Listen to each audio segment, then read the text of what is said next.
Welcome to the Healthcare Innovation Podcast. I'm Dmitriy Petrov here for the Society of Healthcare Innovation, and with me I have Corey Feldman. He's the VP of Business Development for Emmacare. Corey, thank you for taking the time to talk to us today. How are you? Good, thanks. Thanks for having me on the podcast.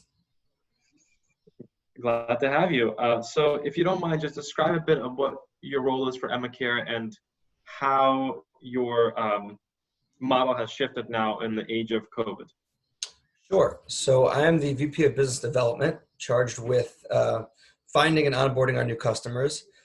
And originally, we were a chronic care management, remote patient monitoring platform that was really focused on addressing that segment of the population that has one or more chronic diseases and helping to use technology to keep tabs on those folks within the home as a means of keeping them outside of the four walls of a inpatient or outpatient setting. With the outbreak of COVID, what we found was that there was a surge in demand that was accompanied by a drop-off in supply, meaning the doctor's availability dropped off and a ton of folks were wondering if their symptoms were indicative of COVID-19. So what we did was create a clinical pathway with the help of our nurses that would basically prompt questions each day to the home health aides that were visiting patients' homes to see if they had any symptoms of the disease. At that point, the platform allowed for triage. We had nurses manning the platform on the other end, and those nurses could follow up to or with home health aides who indicated that perhaps they had symptoms that could indicate they contracted the virus or that their patients had done so. So it was kind of putting a layer in between the home health aide and the patient and the doctor as a means of making sure that only the cases that were and are serious cases actually reach that level of physician. So essentially what you're doing is you're building an extra layer of triage, and you're doing it for the most vulnerable population. So patients with multiple comorbidities, with chronic disease that are the most likely to have a very serious case of coronavirus if they were to contract it. These are the patients that are being screened through this way. Is that right? Yeah, and I think just generally what technology and telehealth allows for is a greater or more touch points with the patient, right? In a situation where it's one-to-one and each nurse has to pick up the phone and call a patient or a home health aide, you're not gathering as much information as you want. Whereas an app where you can set a daily reminder to prompt that patient with 5 questions about COVID-19 allows us to be more in touch with our patients and home health aides as a means of ensuring that nothing slips through the cracks. I see. And what kind of questions are they prompted to answer? Are these based on the symptomatology that's been reported, like GI symptoms, cough, fevers, these kinds of things? Yeah, I mean, we're sticking pretty close to DOH guidelines, right? I mean, they actually mandate now that care management agencies ask their aides each day 4 or 5 questions, and we've taken those questions verbatim and put them into the prompts within the app. And have you had early results of being able to identify these patients? I mean, does it seem like it's efficacious at this point?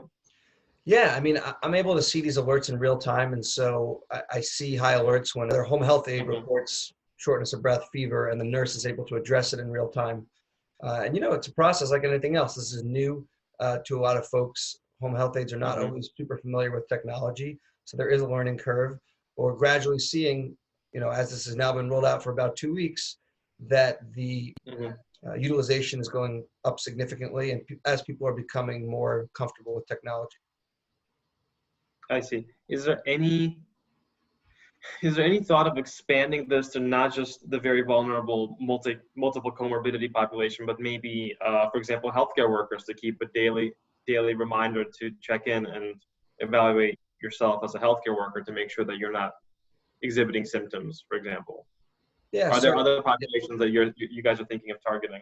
Yeah, certainly. I mean, we've begun conversations with integrated delivery networks and with local and state entities to see if this might be helpful to a larger population group. So we've focused on getting, these 3 care management agencies that we started with up and running.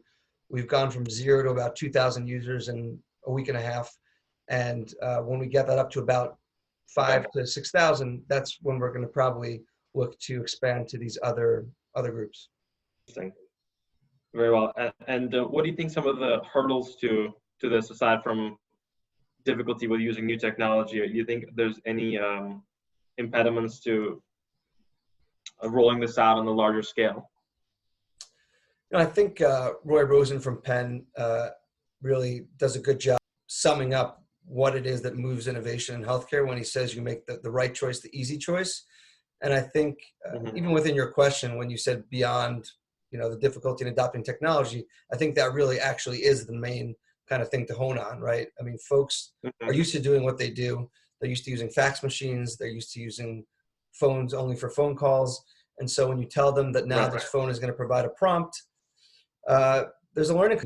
People of our generation grew up with technology, and downloading an app is quite easy for us. But I've seen some folks who are a bit older who really struggle to understand how you download an app, where these prompts come from. That is really the main obstacle. Very interesting. So it seems like a very well tailored product for the particular time or era that we're in now. Well, Corey, thank you so much for joining us. It's been a pleasure talking to you. Do you have any final closing thoughts about your projects at Emmacare and what you think the future will hold for you?